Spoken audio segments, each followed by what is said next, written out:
वज़ीर-ए-आज़म के general assembly से खिताब में हिंदुत्व और मकबूजा कश्मीर उजागर करने पर भारतीय मंदूब ने कश्मीर को अटूट अंग करार देने की पुरानी रट लगा दी, जिस पर अक़वाम मुत्तहिदा में पाकिस्तानी मिशन की नुमाइंदा साइमा सलीम ने भरपूर जवाब देते हुए मकबूजा कश्मीर में भारत के काले करतूत दुनिया के सामने रख दिए।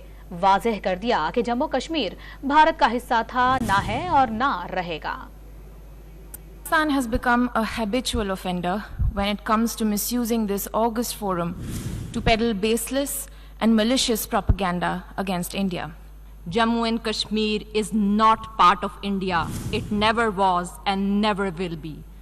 The entire Kashmiri population is the victim of India's brutal tactics. Innocent Kashmiris are killed routinely in fake encounters. It is India which must be held accountable for its war crimes and human rights violation in the occupied territory. India is a serial sponsor of terrorism. It has perpetrated terrorism against each one of its immediate neighbors.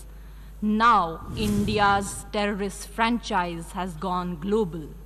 Pakistan has solid evidence of Indian sponsorship of Tehreek-e-Taliban Pakistan, which has carried out repeated terrorist attacks against Pakistani civilian and military targets.